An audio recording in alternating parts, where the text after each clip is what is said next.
The people in our life we often have the most ingrained, learned and conditioned ways of interacting with, where they are patterns of behaviours that are driven by emotions such as the fear of rejection or defensiveness with regards to judgment, and control and vulnerability and neediness is with our parents. And it's been a significant area for me throughout my life with regards to the over-responsibility I took on board, I chose to, at a young age, in terms of my mother and her emotional and physical well-being. And I have very consciously, in the last few months, taken time to be very aware of different elements of our interaction and our relationship, which I know are preventing us from having a relationship that is deeper, that is more whole, that is more fulfilling than what we've had. And Mum and I have a reasonably good relationship as it is. This was about me recognizing where I had limiting aspects of myself that were patterns of conditioning that I wanted to change so I could get closer to my mum. And that's what this episode's about. It's one of my emergent processing episodes. I'm Melinda Cates, and welcome to the I Make a Difference podcast. The I Make a Difference podcast, an adventure of exploration of your human self, the conditioned and unhealed parts of you, and your true self, the natural, real and powerful you. A pathway where you unravel, heal and uncover on your journey back to you. Now, you're probably wondering, what is emergent processing? Well, it's where I share with you elements of my journey and processing and the shifts, the changes, the new experiences I've had, the insights I've gained, the discoveries I've made as a result of my unwavering commitment to discovering and being me, the true me, and the steps that I take for these experiences to unfold in the way that they do, and to share with you insights that I've gained, approaches I've taken that may have some relevance for you. And in this episode, it's, as I said, it's about me letting go further layers of holding responsibility for people in my life, and as I said, specifically my mother, and actually the magic that unfolds as a result of doing so.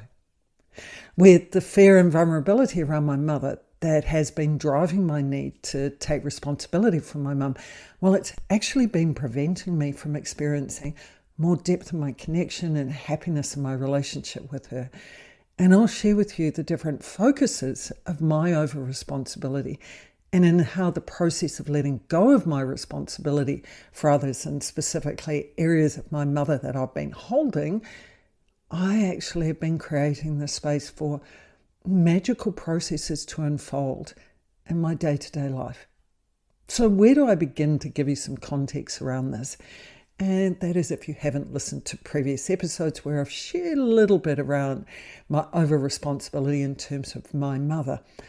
Just to clarify before I do give you the context, over-responsibility is where at a young age we choose to take on board adult-type behaviours and responsibilities well ahead of the time that we should do, where we take on board responsibilities that are not actually ours. So we believe we need to save and rescue and solve people's problems for them and to sort things out for them, to save them from the hurt and the pain that they may experience in life.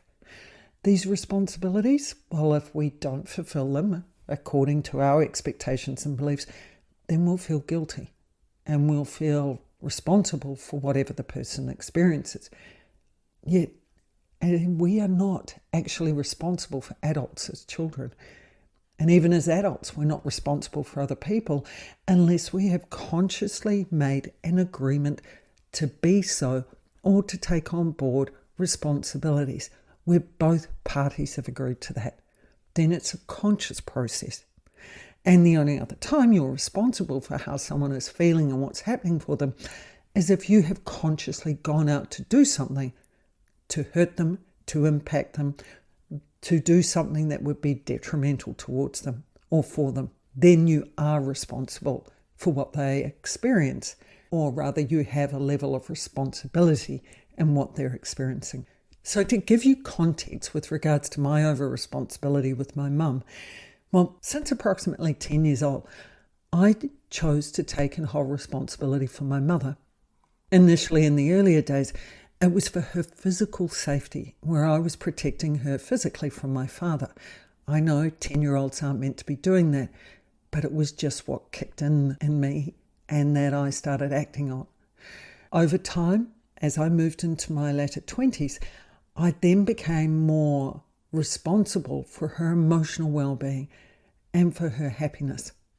It expanded even more in my 30s, where I started taking and holding a level of responsibility for her future and what was going to happen for her and where she'd be living and how she would be, and ensuring that if anything happened to her, she would have a home. This was expressed in some of the decisions I made around purchasing a property. It was not only me purchasing the property for my future. I clearly remember saying that if anything happened to Mum, well, she could live there. I hear those words now, and I can see how I put her needs ahead of my own. And it was because I knew I was strong, I was tough, I would be okay, and I could handle whatever happened. But I obviously at some level believed my mother couldn't. The truth? Yes, I was at one level back then. I was tough and I was strong and I would be okay, and I have been okay. But on an emotional level, back then, I certainly was not tough. I was not strong and I was not okay.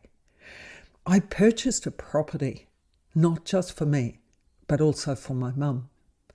I reflect on my decision and maybe I actually knew what I was to do. So my knowing, the voice of my soul, knew what was going to happen. Just my conscious human self didn't quite know what was going to happen.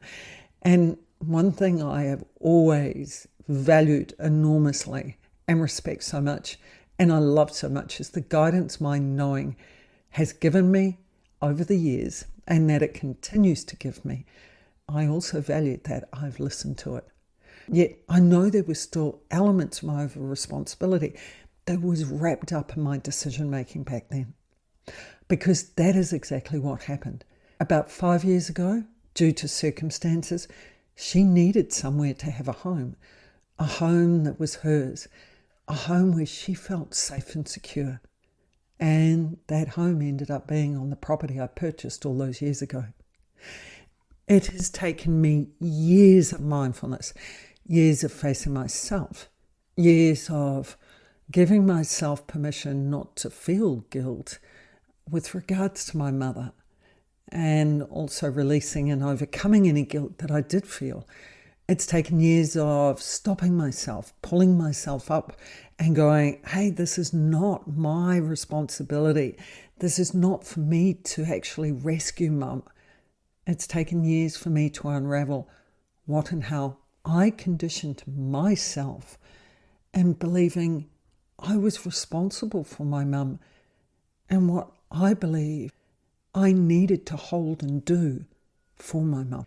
And that was holding her responsibilities and doing things for her that were actually her responsibilities. The insane thing is about over-responsibility and wanting to protect and save my mum in this situation, my mum never actually verbally asked me to do so. She never asked me to do any of what I did. She also never stopped me from doing what I did either. She was not meant to, because it was learnings for both of us on our human journey. You see, Mum became conditioned to receive my support, my strength and protection, especially during the time she was vulnerable. And I was the only person that she's turned to and trusted at those really vulnerable times because she knew she could rely on me. Let me clarify though, my mum has never taken any of that for granted. I recognise that my need, and yes, it was and has been and possibly still is, because I've probably still got some elements of over-responsibility. It was a need to take responsibility for and hold responsibility for my mum.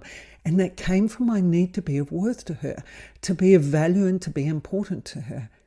She's the only family member who was ever really interested in me. She's really been the only family member that has taken time with me or connected with me. There's a little bit from my auntie and in recent times with my cousin. So I made my mum responsible for my emotional well-being in terms of me feeling like I belonged and that someone cared about me. So in me doing things for her, it made me feel I had some level of importance and value to someone in my family. Isn't it amazing how complex our interactions and our behaviours are and what drives them, and how intertwined it all is? So that's why I say this conditioning requires unraveling. And it's actually sad what we do in our families and in our relationships. You see, I was scared that if mum did not love and value me, then I had no one, and no one would love and value me. My emotional healing in the process of letting go the responsibility for my mum and all the areas I was holding on to has involved multiple layers of complexity. It's involved working through my guilt, my lack of self-worth, my own importance and value, rejection, and my favourite, my neediness. It's taken strength of commitment to myself and trust in myself to release my feelings of duty and obligation I felt to be the parent to my mum. I even started out doing so with my fingers crossed, hoping that she would be okay and would not experience pain or hurt if I did let go my responsibility for her. I was acting on what I knew I was to do, but fighting what my emotions and heads were saying, which was, protect her. My knowing and my want to heal me was stronger though, and I wanted to consciously experience being a daughter to my mum while she's alive, not being a parent to my mum for the rest of my life. And there's a big difference there. My mum has treated me as her daughter in my younger years and during my life, but have I actually allowed myself to experience being her daughter? And that's an interesting one I'm no doubt yet to explore, and probably another emergent processing episode. I also wanted to release the responsibility hold I've had with my mum, so my mum could grow and be in her independence without me and my process getting involved in it. I also wanted to and knew her and I deserve to have different experiences with each other whilst we have the time together. And changing these patterns was an opportunity for those new and different experiences to occur. And that is what's been happening. What those experiences would be when I was consciously setting out with this, I was not sure, as I have not had them. I just knew there were new ones to have in our interactions. It was a matter of me opening up to and recognizing where there were opportunities for this. And in recent months, I identified one. Mum, Alan, my partner, and I were playing cards one weekend. It's a regular thing we do together. And here's my neediness. Yes, and I'll own it. Guess who generally wins? Yes, me. Not all the time, but I am ahead, and Alan crept up a little bit over the holidays. The other two, well, they're generally so focused on each other's game and beating each other or having fun digs at each other that I'm sure they actually forget I'm there sometimes. So with the focus not on me, I come along and win. And when they remember I'm there, lots of love. Yes, I get the, oh, not again. Well, this particular game, I watched and became aware of my mum starting to be silly and joking around, which is awesome. But it was all directed at Alan. In fact, she wasn't even looking at me. She was only looking at Alan, and he was responding in kind. I could feel myself, actually. It was like my energy moved right back and was standing up and was outside of all of this interaction, looking and watching it. It was like I did not exist and was not there. Maybe I wasn't. This brought back feelings and pictures in my mind of interactions throughout my life where my mum would laugh and joke and have fun with others, but not with me. And in that moment, I saw how Mum and I do not have fun together. We do not laugh together. And I had additional clarity as to why. Mum has shared with me previously that with how I've been reactionary in the past, she's been scared to say something that may be wrong, that she may trigger a reaction in me. Well, this is old conditioning from our interactions. This conditioning has influenced her ability to see how things are different, to see and hear where I've come to and the changes in how I am now. But it's also a sign of an area of growth for Mum and her moving beyond what she has held on to.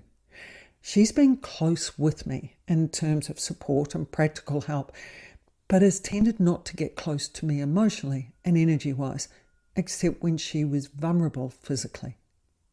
She has said previously that getting close to me means she has to get close to herself. So that said it all. Yes, I have been reactionary and very sensitive to rejection over my life due to the feeling of being rejected by my family, something I've worked mindfully and diligently with to heal and change my reactions. In that moment, with the interaction between Mum and Alan when we were playing cards, I realised how serious I was. In fact, I not just realised it, I could feel it, I could hear it, and I saw it. It was so tangible. I also identified that my over-responsibility of my mum and how seriously I've taken it had resulted in me being serious, practical, and a problem solver around her. How could I joke around and have fun with her if I hold responsibility for her, as it is a serious burden to shoulder? And that's exactly how you feel when you're over-responsible. A serious burden that you shoulder. Oh my gosh, there was no room for fun and jokes in our relationship from either of us. I realised I'd denied myself fun with my mum during my life. After this realisation and a few other things that happened, further opportunities for me to release my over-responsibility of mum occurred, and I took action on them. And one of the areas was every time I go to town, which is a couple of hours away, or Alan and I go to town, we ask Mum if she wants to come with us. It's not just over-responsibility that drives this, as we love spending time with Mum, but it was part of my initial focus, ensuring that I included her and supported her. I had an opportunity to change this pattern. I had a trip planned to go to the nearest city. That, as I said, is a couple of hours away. And I made a conscious choice not to ask my mum. And this was for the purpose of me changing the pattern and freeing myself of the need and the obligation that I should ask her. And this was so that in the future I had choices. That is, if it felt right to ask her, I would. And if it did not feel right to ask her, I wasn't compelled to do so. This helped me to find a balance. It helped me to actually come back to more of a neutral, non-emotional place around asking my mum to come and journey with me. Especially not asking her and not feeling guilt about it. And I didn't feel guilt. I felt no emotional drive that I should ask her, which was quite significant and quite interesting. In fact, the whole process then went right out of my mind as I let it go. My mum heard that I was going to the city and she asked me if she could come. The pattern changed in 2 days flat. Mum now held the responsibility for her asking and her making a conscious choice to actually come towards me and involve herself in a journey I was going on. And I was not holding responsibility for it at all anymore. Maybe people may not recognize these types of processes happening in their life, but I'm very conscious of them. And I see all of the subtle, significant, and all of the other types of opportunities that we have to do things differently for our growth. And I acknowledge them all as each step is important to my growth. So I said to my mum, awesome, absolutely come with me. A side note, just something to give you more context here. My mum is waiting for a hip replacement and is in a lot of pain and cannot walk very well at the moment. She also has arthritis that's very impacting on her elbows and hands, and she at the time had a pinched nerve in her elbow. She's also has not been very trusting of people with her body and then working on it due to the condition she has. And this is just some background knowledge for the rest of my sharing that's coming up. After I said yes to Mum coming with me, she asked me for the number of the osteopath I'd visited in the city a few weeks beforehand. This was different. My mum actually wanting to go and see someone and get them to work on her body. She rang them, and this is 2 days, very short notice of trying to get into an osteopath, to see if she could get in with him, and she couldn't. But she could see their physio instead. She came off the phone and she was toing and froing, and it was whether she should go to the physio or not because it wasn't the osteo I'd been to. My response to her? The physio is exactly who you're meant to see, because this is the person that's available for you. And if he wasn't meant to be, then it would have been someone else or no one. And your poor body, that pinched nerve in your elbow, needs help. So trust the process, Mum. Well, 2 days later, we set off on our journey, which became an adventure. As we were travelling, I reflected back on the fun she'd had with Alan during cards. And then I reflected on whether I've had fun with Mum. And what came to mind were happy times.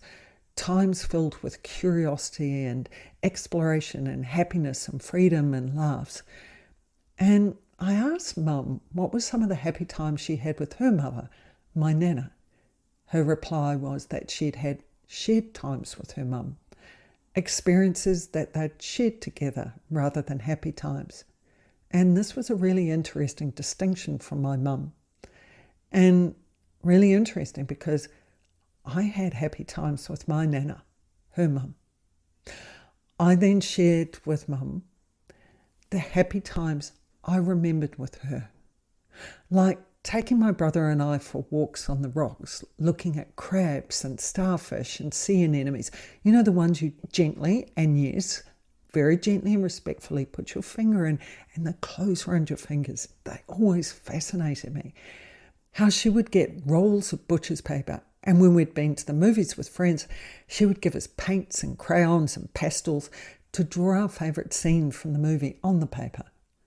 We had an old shed out the back of our place because we lived on a farm initially, and she divided the walls of our old shed into sections and invited friends of my brother and mine around, and we all got to paint a section each based on what we wanted on the wall.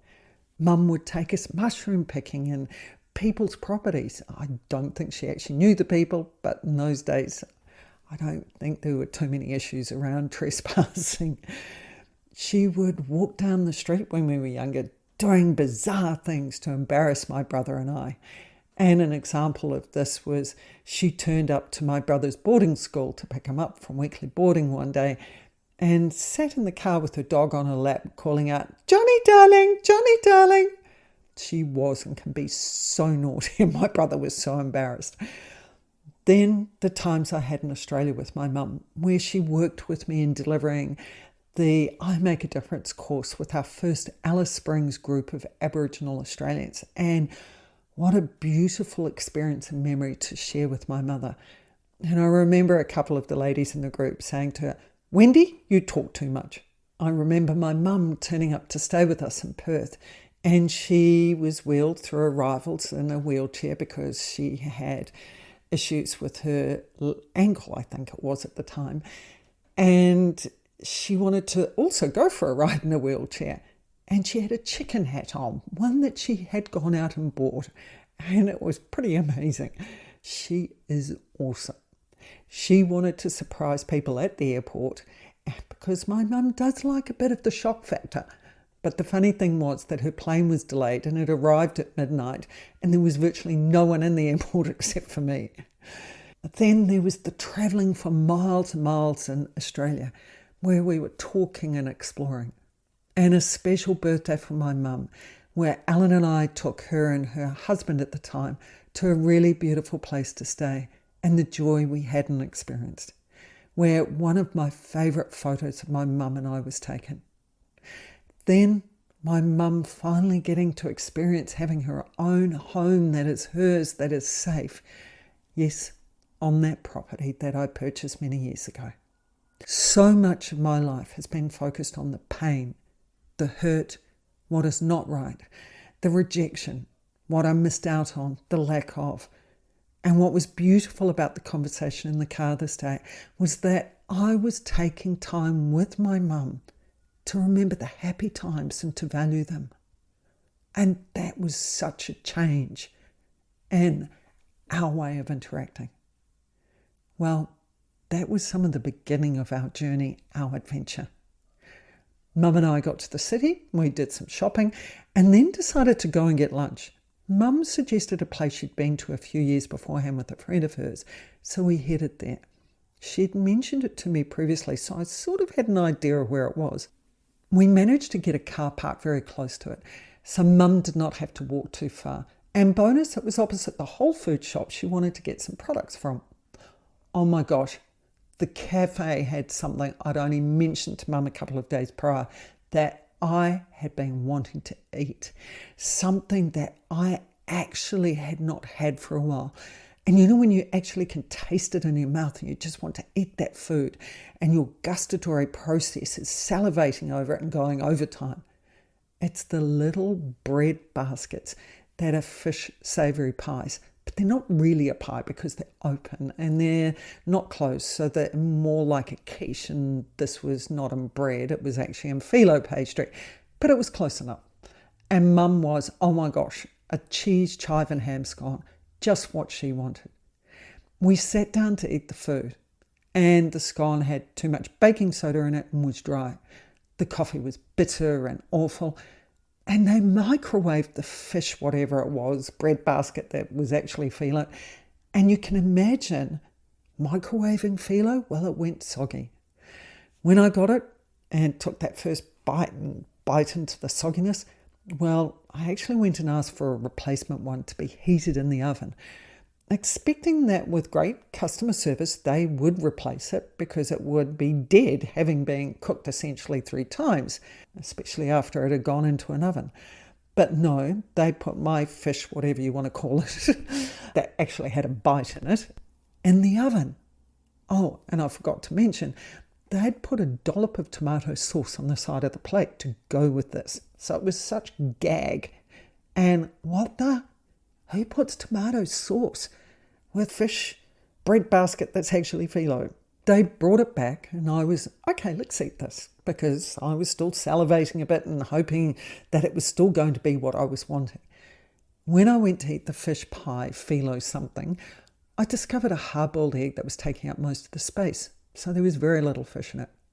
Mum and I started laughing, and we laughed about how we had specifically driven out of the city to this particular area, which is about 15 minutes away from the city centre, to have lunch at this amazing cafe she'd been to, and how we were both so looking forward to having the food we ordered and hanging out for a coffee, and what a disaster it was. Even the employees looked miserable. In the past, my mother and I, in our over-responsibility, truth-speaking, fairness and justice ways, would have got up and asked for a refund, given them feedback and left. My mum has always been comfortable doing that, and I follow in my mum's footprints and the example she set for me. And please know that she does it respectfully but clearly. But we didn't do this time. We changed another pattern. Instead, we laughed at what a botch-up lunch was. She even talked about ringing a friend, the one she went to the cafe that we were meant to have gone to, and telling her about this new amazing cafe she'd found that she must visit. Of course she would not do that, but this was the fun, naughty mum that I'd seen with others that I was now getting to experience. Another pattern changing. After leaving, Mum wanted to walk across the road to the whole food shop. My over-responsibility, of course, kicked in and said, no, the road's too busy and you're struggling to walk, and what I'll do is I'll drive up the road, turn around, and we'll get a car park outside of the shop.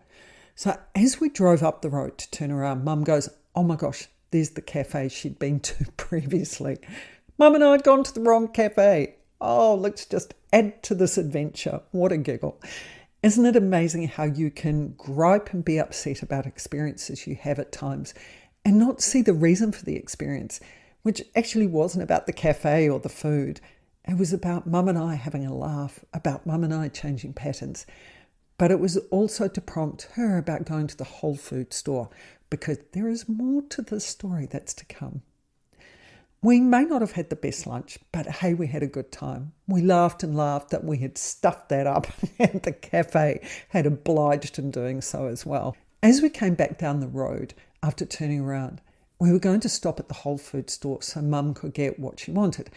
But there were no parks, and Mum said, let it go, it's fine, I can get what I need another day. Oh, I'd step back into my over-responsibility mode again and was, no, I'll go around the corner and I can go in for you and get what you need. Mum said she wanted to go into the store herself.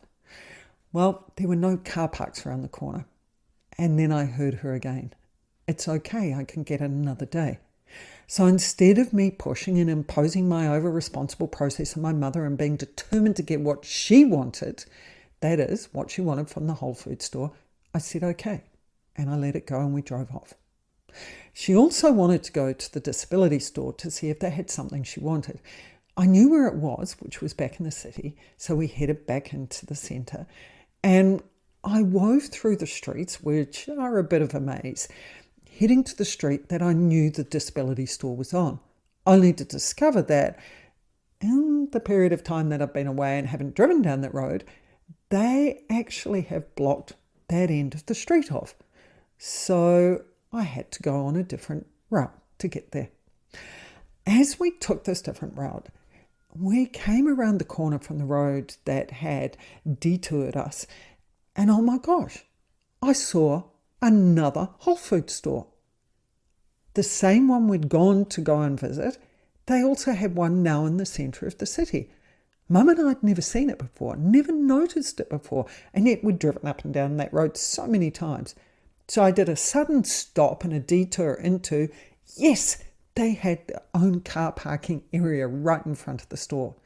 And there were plenty of free car parks. Wahoo! I love how these things unfold. I had taken the route I did for one purpose, which was to go to the disability store, and got sent on another route for more than one purpose, for two purposes. And that was to discover the whole food store. And this is what I love when you're aware and open and accepting and you work with the process you're going through. I just love how these processes unfold. It's always fascinating and magical. As I said, the second purpose, neither of us were aware of.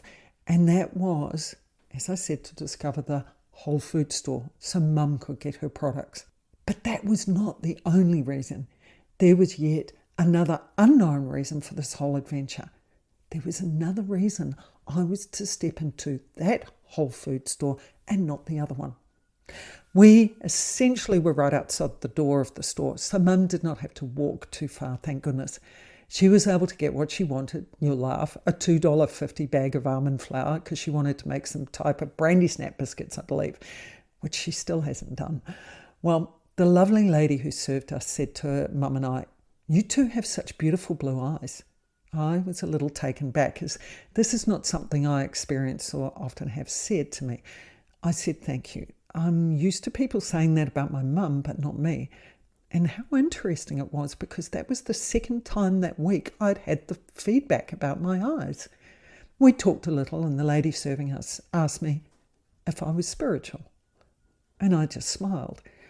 It's something a lot of people do not really see in me, and I don't share I'm spiritual because I see it as a natural part of all of us, not as something that's separate from who I am or something that is unique to who I am. We talked a bit more, but we now had a customer behind us who was waiting, so time to go. And the lady who was serving us said to me, "Can you please wait for a moment? There's something I want to talk to you about." This is interesting, I thought. Time was creeping up a bit for us, and that Mum's appointment with the physio was not too far away. But I said yes to the lady and asked Mum if she wanted to wait with me, to which she said yes. Well, when the woman asked me to wait, she only had that one customer that was behind us. Mum and I ended up standing there for 10 minutes as one customer after another kept coming up to the counter. It was insane, as there was only Mum, myself and 2 other people in the shop when the lady asked me to wait. Then this happened. It got to the point that I said to the lady, "I'm really sorry, but I have to get Mum to an appointment." She also had to pop into the disability store on the way because, remember, that's where we were actually heading. The lady said to a customer, the one she was serving, after I'd given her this feedback, "Excuse me, and can you give me one moment?" The customer said yes. She came out from behind the counter, came up to me and quietly said to me, "I'm a clairvoyant. I do not charge for it, but I have to tell you something." What she shared with me was important for me to hear. It was something that reassured me over something I've been doubting that had been floating in the back of my mind for the last couple of days. She said, "I have more to share and I know I will see you again." I gave her a big hug, thanked her, and I also had got some information for her to hear too. Who would have thought this sequence of events, detours, yucky lunches, etc. was leading Mum to get her almond flour and me to get my message? Mum and I then went to the disability store and we laughed and had fun. And please note, not at the expense of anyone, not at the expense of disabilities, but it was about the colour of which lazy boy she would love to have. And I was trying them out because generally lazy boys, in my opinion and Mum's opinion, they don't look that great. But there was this really funky one that came in different colours. And as I was trying it out, I kept knocking signs over. Not intentionally, but it was me being unaware and caught up in my silliness and my neediness. But I was having fun with my mum, and that was such a beautiful experience. Then off to her appointment we went. Oh my gosh, you would not believe it. I got her there on time, but I went to the wrong place. I took her to where I'd gone when I went to the osteo, not their main office, which was where the physio was, that was 10 minutes away. I rang the people and they said, "If you come here right now, we can still take you." Also, my mum was finally going to get some help for her pain and her elbow, something I've encouraged her to do for a couple of years now, but she's just kept saying to me, "Nothing can be done about it, Melinda." And I kept saying, "But how do you know and have you asked?" Yep, me holding responsibility again. So Mum had taken responsibility for her pain and seeking help. What a shift again. It took her getting a pinched nerve in her elbow and us going to the city for her to take responsibility and act on having her elbow looked at. What we do to ourselves, we take ourselves to the edge at times to learn our lessons, and we don't have to. As I dropped Mum off and supported her walking up the ramp, as I hate seeing her in the pain she is in with her hip, bring on that operation sooner than later. Well, there was a woman sitting at the door and she said to us, "Look at you two beautiful ladies." My mum is stunning for her age and she always looks beautiful in what she wears. And she's really funky and lots of people have said that to her and about her. I was in my standard uniform, clothing I tend to wear a lot and certainly not feeling beautiful. Yep, an area I still have some work to do on unraveling how I hear, receive and see this type of feedback and how I see myself. Mum went straight into the physio and I went off to do the grocery shopping. I know this seems a bit mundane, but there's more to this story that's going to unfold. Grocery shopping is what we'll switch to now. Alan and I have 8 cats. They love turning up at our doorstep. And in fact, this morning I've now put a cage up the hill at the local lookout because there's more kittens there. And no, not for us to get them, but for us to catch them. And there's a lady who wants them, so we'll get them neutered and find them a home. And we feed other cats at night. We have no idea how many, but we put a bowl out for them as well. A number of our cats are indoor cats, so cat litter is required. And not just any cat litter, it has to be crystals, as the crystal litter absorbs the smell the best. The cost of 8 cats can be impacting, and the price rises have been significant with cat food and litter. So walking into the supermarket and seeing 15-litre bags of cat litter at $7 off per bag was a huge score. So picture this. I chose a small trolley, not a large one, as I was not getting very much food from the grocery store. So 6 bags was the first purchase. Yep, through the checkout, load the car, and back into the store again for another 6 bags. There were only 12 on the shelf. And while I was loading up the second lot of cat litter, I saw a mother and son who were watching me rather oddly. So I said to them, "Do you want a bag or two?" Because I was conscious and respectful. There still are other people who may want this and it's important. But if no one else was taking it at that time, then it was meant for me. And they actually said no. So I'm not sure what they were watching me for. Maybe they'd been watching me earlier. Who knows? I actually did in that moment, though, have a bit of guilt. Yes, my over-responsibility kicking in again, that someone might miss out. And as I mentioned, I reminded myself that there were 12 bags here at the price they were because I was meant to have them. Otherwise, it would have been different. So I let the guilt go. Changing those patterns consciously, constantly. Well, you would have laughed. The back seat was filled with cat litter bags. Love a deal, and it seems every time I go to the city, deals are now just unfolding for me, especially since I finished putting together my I Deserve mini course that I created. And if you're interested, I'll leave the link for the I Deserve mini course below. When I got in the car, I rang Mum as I knew she'd be finished and waiting for me. And I said to her, "I scored." And her immediate response to me was, "So have I." She didn't ask me what I'd scored about.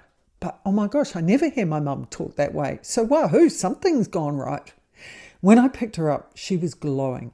The physio was a 30-something young man who does martial arts and was very spiritual. He really connected with Mum and he worked magic with Mum's elbow. He even said to Mum that there was so much more he could do to help her. Oh my gosh, my mum, to see the light of hope and possibility back in her eyes and her voice when she'd given up on anything being able to be done with her elbow and arm was not only beautiful, I felt the warmth of appreciation and joy fill every part of me. I had let go of responsibility and nagging her, because yes, that's essentially what I've been doing, and she had picked up the responsibility around her body and her elbow and was caring about her. And look what happened. She raved about him on the way home. There were many more moments and conversations that were special that day and that have continued each day since. There is greater ease, fluidity and openness between me and my mum. And we even have lots of little laughs now. And not even little laughs, just laughs. And the reactions, the distance and the defensiveness has dissolved. It does crop up on the odd occasion, but where we've come to is so much further from where we were. I reflected on the day and just loved that such subtle shifts and releasing over responsibility and old patterns of conversations, responses, reactions and behaviours could bring about such beautiful, magical moments. Ones I treasured, ones I shared with my mum, and ones that were happy experiences. And what an abundance of everything that we received that day. And that's because we were open to it. I had a happy day with my mum, not just a shared experience. And every day can be like this for all of us if we consciously open up to them and embrace the opportunity for shifts, differences, and new experiences. And if you're interested, I will put below the link for the free workbook that you can download where you can explore your over-responsibility and take steps to shift and change it, as well as the link to My Deserve and the I Deserve mini course that you may be interested in. Be open to things being different. Be open to new experiences. Be open to accepting a process that unfolds, being aware of the reason for it, and embracing the opportunities that come along. Take the steps to unravel those conditioned ways of doing things so that you can have new experiences.